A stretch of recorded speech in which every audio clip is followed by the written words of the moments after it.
सोचिए टीवी अखबार की कितनी हैसियत होती है। इस देश में दो बड़ी खबरें चल रही हैं इस समय। पुलवामा को लेकर जिस तरह से खुलासा हुआ है उस समय के कश्मीर के गवर्नर ने किया है, लेकिन अंजना ओम कश्यप कह रही कि जब सबूत होगा तो दिखाएंगे। तो क्या अब सारी खबरें इस देश के सवर्ण पत्रकार सबूत होने पर दिखाते हैं? पहला सवाल। दूसरा सवाल, सोचिए देश की राजधानी जंतर मंतर पर इस देश के टॉप क्लास के मेडलिस्ट बैठे हुए हैं, कुश्ती की खिलाड़ी। बीजेपी के एक सांसद पर मोलेस्टेशन का, शोषण का आरोप है, एफआईआर दर्ज नहीं हो रहा है। मैथमेटिक्स बदल दीजिए, अगर कोई दूसरी सरकार होती, कोई गैर सवर्ण सांसद होता तो सोचिए क्या होता। मैं इसीलिए इस देश के मैं कह रहा हूं, आज सोशल मीडिया है, मैं इसीलिए इस देश के एससी एसटी ओबीसी के लोगों से कहना चाह रहा हूं कि सोचिए किस तरह से आपके नेताओं को, मायावती जी मुख्यमंत्री थी, नए जिले बना रही थी, नए कॉलेज बना रही थी, नई यूनिवर्सिटी खोल रही थी, नया स्टेडियम बना रही थी, यहां तक कि जो अंबेडकर पार्क है नोएडा का या लखनऊ का, उससे शहर सुंदर हुआ, लेकिन इस टीवी अखबार ने उनकी सरकार गिरा दी। लालू यादव को 3 बार के मुख्यमंत्री को भ्रष्ट मुख्यमंत्री साबित कर दिया। हेमंत सोरेन, शिबू सोरेन, तो सोचिए आज नीतीश कुमार आज ममता से, अखिलेश से मिल रहे हैं तो मीडिया खबर चला रही कि विपक्ष होगा एकजुट, इनको चिंता है। तो सोचिए इस देश का जो टीवी अखबार है उसमें जो बैठे पत्रकार हैं उन सब की जाति चेक कीजिए और इससे साफ हो जाएगा कि इस देश में जैसे चपरासी से लेकर चीफ जस्टिस तक, सीएम, पीएम, एसपी, डीएम, सब जाति के हिसाब से जैसे आप क्रॉस चेक करते हैं, पत्रकारों को जिस दिन क्रॉस चेक करने लगे जाति के हिसाब से, सारी समस्याओं का हल हो जाएगा। इनकी बातों पर बिल्कुल भरोसा मत कीजिए, ये दरअसल पत्रकार नहीं है। भारत में जब तक डाइवर्सिटी नहीं आएगी, जब तक चेक एंड बैलेंस नहीं होगा, हर जाति और धर्म के पत्रकार नहीं होंगे, सुप्रीम कोर्ट में जजेस नहीं होंगे, कलेक्टर, एसपी, डीएम नहीं होंगे, चपरासी हो या चीफ जस्टिस हो, सीएम हो, पीएम हो, एसपी हो, डीएम हो, पत्रकार हो, सबको जाति के एंगल से जब आप देखेंगे तो दूध का दूध और पानी का पानी हो जाएगा। धर्म के एंगल से जब आप देखेंगे तो हो सकता है आप धोखा खा जाए। भारत में अपने ही धर्म के लोग जाति की वजह से अपने ही धर्म वाले का शोषण करते हैं, उसके खिलाफ हैं। तो धर्म पर मत जाइएगा, भारत की असली सच्चाई जाति है। और सोचिए इसी वजह से इस देश के जो तमाम पत्रकार हैं वो कैसे निगेटिव रोल कर रहे हैं। सोचिए मनमोहन सिंह की सरकार एक मामूली अन्ना आंदोलन जिसमें 5000 लोग भी नहीं थे, लेकिन टीवी अखबार ने उस सरकार को 2G घोटाला, 3G घोटाला करके बदनाम कर दिया। सरकार गिर गई और आंदोलन वाले लोग मलाई खा रहे हैं, विनोद राय मलाई खा रहे हैं, माफी मांग लिया, कोर्ट से किसी को सजा नहीं हुई और एक दलित, राजा, एक पिछड़ी कनी मोरी का करियर बर्बाद हो गया, जेल जाना पड़ा उनको। उस समय के टेलीकॉम मिनिस्टर को जेल जाना पड़ा, कनी मोरी जेल गई, अगला चुनाव हार गई। और सोचिए कि एक बीजेपी का सवर्ण सांसद मोलेस्टेशन के केस झेलने के बाद भी उसके खिलाफ कार्रवाई नहीं हो रही है। अच्छा, ये एक पार्टी का मसला नहीं है। सोचिए अभिषेक मनु सिंघवी का वीडियो जारी हुआ था जब वो शख्स कानून मंत्री था, कुछ नहीं हुआ। वरुण गांधी का, लेकिन वहीं संदीप का वीडियो जारी हुआ, इस्तीफा देना पड़ा, पॉलिटिकल कैरियर बर्बाद हो गया। राजेंद्र पाल गौतम, बहुजन समाज के आंदोलन, कैरियर बर्बाद हो गया। लालू यादव, मायावती, सबके कैरियर बर्बाद हो गए, सबकी राजनीतिक ग्रोथ रुक गई। ये सब कुछ मीडिया की वजह से होता है। इसलिए बहुजन समाज को कम से कम चंदा देकर अपना मीडिया खड़ा करना चाहिए और इनके नेताओं को तो जरूर मीडिया खड़ा करना चाहिए। अगर आपके पास टीवी अखबार नहीं है तो आज के सिस्टम में आप सफल नहीं हो पाएंगे। सोचिए एससी एसटी ओबीसी के, किसान जातियों के रोज अधिकार छीने जा रहे हैं, नौकरियां में इकोनॉमिक वीकर सेक्शन के लोग बेईमानी कर रहे हैं। ये सब सरकार नहीं कर रही है, जाति की संरचना बनी हुई है। ये सब झूठ है, फ्रॉड है। जितने सवर्ण पत्रकार आपको कह रहे हैं ना, गोदी मीडिया गोदी मीडिया गोदी मीडिया, ये फर्जी बात है। गोदी मीडिया नहीं है। अगर गोदी मीडिया होता, बिकने वाला मीडिया होता, तो मायावती जी भी खरीद लेती, अखिलेश यादव भी खरीद लेते, लालू यादव भी खरीद लेते। यही सारे पत्रकार ईमानदारी से पत्रकारिता करने लगते हैं जब मामला बिहार का हो, गैर बीजेपी राज्यों का हो, गैर सवर्ण मुख्यमंत्रियों का हो, तो ये पत्रकारिता करेंगे। इसलिए ये मनुवादी मीडिया है, मनु मीडिया है। और इसका एक ही इलाज है जो बाबा साहब ने बताया है। जब हर जाति और धर्म के लोग वहां होंगे तो जाके ईमानदारी आएगी, ट्रांसपेरेंसी आएगी। तो सोचिए, मैं इसीलिए कह रहा हूं कि इस देश में अभी फिलहाल इस देश में जो 99% जो समस्याएं हैं, जो डेमोक्रेसी कमजोर हो रही, चाहे ईवीएम हो। एक दिन आपके टीवी अखबार पर कैंपेन चल जाए ईवीएम के विरोध, लोग सड़क पर आ जाएंगे। तो नोटबंदी हुआ, मैं फिर कह रहा हूं, बीजेपी और आरएसएस लक्की है, किस्मत वाले, मोदी जी भी किस्मत वाले हैं कि मीडिया उनके कंट्रोल में नहीं है, उनके समर्थक है वैचारिक रूप से। जैसे मुझे कोई SC ST OBC किसान जाति के लोग पैसा देता है, मैं उनके हक अधिकार की बात क्यों करता हूं? क्योंकि मैं उसी कम्युनिटी से हूं। एक बात। दूसरी बात, मैं संविधान को मानने वाला हूं। मैं शोषित पीड़ित समाज की तरफ से आता हूं, इसलिए शोषित पीड़ित की बात करता हूं। अगर मैं शोषक समाज के साथ होता तो मैं शोषक की भाषा बोलता। इसलिए जो पीड़ित समुदाय है उसी के लिए बाबा साहब ने डाइवर्सिटी का कंसेप्ट दिया था, और ये बहुत जरूरी है। कुछ खबरें बताऊंगा तो आप हिल जाइएगा। जी, यमुनानगर में विरोध प्रदर्शन हुआ है, जंतर मंतर पर बेटियां धरना दे रही हैं, लेकिन क्या मजाल है कि कोई खबर चला दे।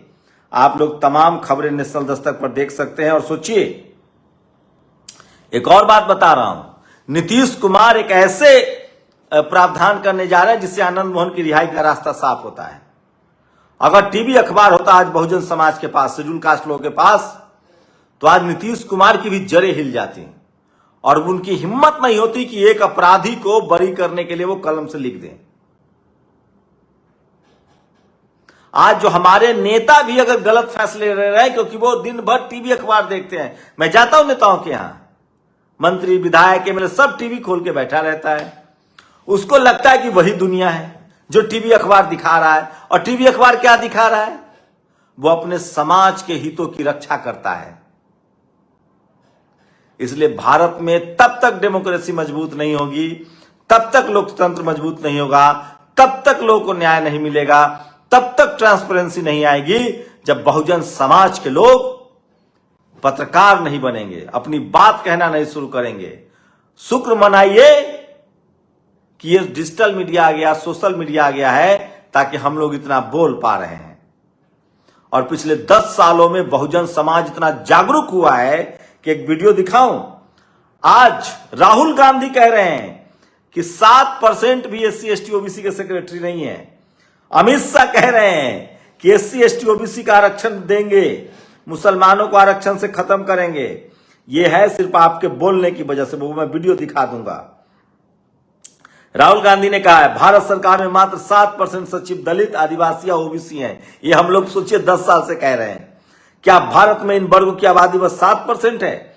अगर हमें देश में सबको भागीदारी देनी है तो किसी जाति की इतनी आबादी है ये पता लगाना पड़ेगा। प्रधानमंत्री जातीय जनगणना के आंकड़े सार्वजनिक क्यों नहीं कर रहे हैं? ये खबर है। और सोचिए, मैं वो अमित शाह की खबर एक और वीडियो में दिखाता हूं। ये बहुत जरूरी है। अंजुल ने ये वीडियो शेयर किया है और बहुजन समाज के लिहाज से बड़ा खबर है। देखिए, एक स्टैचू मिला हमको जो बाबा साहब जैसा ही है, लगभग हाथ में किताब है, घड़ी है और एक तरफ इशारा कर रहा है। मुझे पता नहीं है, किसी को पता है तो कमेंट करके बताओ। और यहाँ पे देखो ऐसा कुछ लिखा हुआ है। ये स्टैचू किसका है? ये मड़वी तुकाराम है, साथी सरकार सर। तो ये क्या बताओ, ये डॉक्टर अम्बेडकर? ये आदिवासी लोगों में एक IAS ऑफिसर था। अच्छा, यहाँ पर तो देखिए, सोचिए, आदिवासी और IAS अधिकारी थे तेलंगाना में, जिनके लिए ये जिनके स्टैचू लगे जो बाबा साहब को मानते थे। तो सोचिए ये प्रचार प्रसार कैसे होगा। सोचिए ये खबर देखिए। अगर हमारे पास टीवी अखबार होता, मीडिया होती, हमारे पास बड़ा मीडिया होता, तो ये सब के सब गुंडे जेल में होते हैं। जो परशुराम जयंती के दिन बाबा साहब का फोटो फाड़ रहे हैं। तो अब जाति जनगणना की बात राहुल गांधी कर रहे हैं। अब मैं एक अमित शाह का वीडियो दिखाता हूं आपको, बहुत जरूरी वीडियो है, ये देखिएगा। वो कह रहे हैं कि आरक्षण SC ST OBC का हक है। जहां कहकर जाता हूं, भारतीय जनता पार्टी की सरकार बनेगी तो एक गैर संवैधानिक मुस्लिम रिजर्वेशन को हम समाप्त कर देंगे। ये अधिकार तेलंगाना के SC, ST और OBC का है, वो अधिकार उनको मिलेगा और मुस्लिम रिजर्वेशन को हम समाप्त कर देंगे। अरे सर, इकोनॉमिक वीकर सेक्शन का रिजर्वेशन भी गैर संवैधानिक है, उसको भी समाप्त कीजिए। तो थोड़ा और दबाव बढ़ाइए आप लोग, देर सवेर सबको समझ में आएगा। और आज एक और खबर है, सोचिए, नीतीश कुमार के खिलाफ मायावती जी ने ट्वीट किया है। लगातार कैंपेन चल रहा है। नीतीश जी को सोचना चाहिए जो वो फैसला ले रहे हैं, वोट के लिहाज से भी वो बहुत खतरनाक है। शेड्यूल कास्ट के लोग ग्लोबली एकजुट हैं, पूरे भारत के लोग एकजुट हैं। अगर उन्होंने ये गलती की तो शेड्यूल कास्ट के वोट से उनको हाथ धोना पड़ेगा।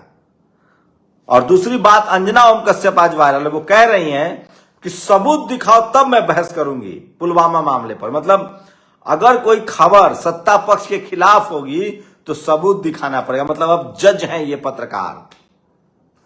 तो सोचिए, इस तरह के हालात हैं, सोशल मीडिया पर खबरें चल रहे हैं। मैं इसलिए कह रहा हूं, इस देश में बहुजन समाज की दुर्दशा, उनके शोषण का सबसे बड़ी कोई वजह है तो वो टीवी अखबार का न होना है। और ये बाबा साहब बात समझते थे, साहू जी महाराज समझते थे, मान्यवर साहब समझते थे। बाबा साहब ने 100 साल पहले द मूक नायक, प्रबुद्ध भारत जैसे अखबार शुरू किए थे। तो बहुजन समाज के लोगों को सोशल मीडिया पर बोलना पड़ेगा, लिखना पड़ेगा। और जब तक हम नहीं लिखेंगे, पढ़ेंगे, बोलेंगे, तो एक कहावत नहीं है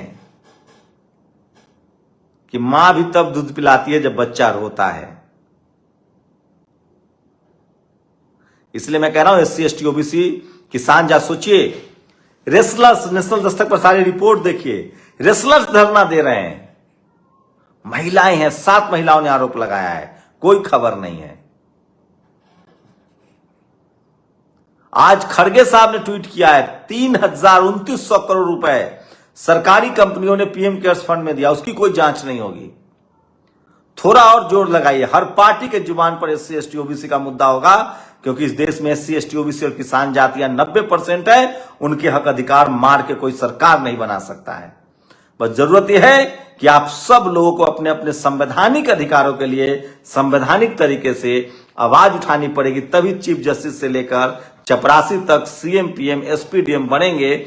और तभी ये मुल्क मजबूत होगा, जब इस देश के मेहनतकश लोगों को, जो खेत जोतते हैं, जो लकड़ी का काम करते हैं, जो लोहे का काम करते हैं, जो मछुआरे का काम करते हैं, जो मिट्टी का काम करते हैं, जो तमाम फैक्ट्रियां बनाते हैं, सड़कें बनाते हैं, उनको जब तक अधिकार नहीं मिलेगा पढ़ने लिखने का, डॉक्टर, इंजीनियर, वैज्ञानिक, बिजनेस का, फिल्म, स्पोर्ट्स, सिनेमा, तब तक भारत एक मजबूत मुल्क नहीं बनेगा। अगर आपको चीन, जापान, अमेरिका से आगे निकलना है तो विज्ञान पर जोर देना पड़ेगा। पोंगा पंथी से जिनका पेट भरता है, कर्मकांड से जिनका पेट भरता है, वो आपको कभी पढ़ने लिखने और विज्ञान की तरफ नहीं जाने देंगे, क्योंकि उनका वर्चस्ववाद ही कर्मकांड पर आधारित है। शुक्रिया। नेशनल दस्तक की आपसे गुजारिश है कि अगर इसको बचाना चाहते हैं तो नेशनल दस्तक को सब्सक्राइब करने के लिए रेड कलर के सब्सक्राइब बटन को दबाएं, फिर बेल आइकन की घंटी दबाएं। नेशनल दस्तक को बचाने के लिए बहुत जरूरी है कि हर खबर को शेयर करें, लाइक करें, कमेंट जरूर करें।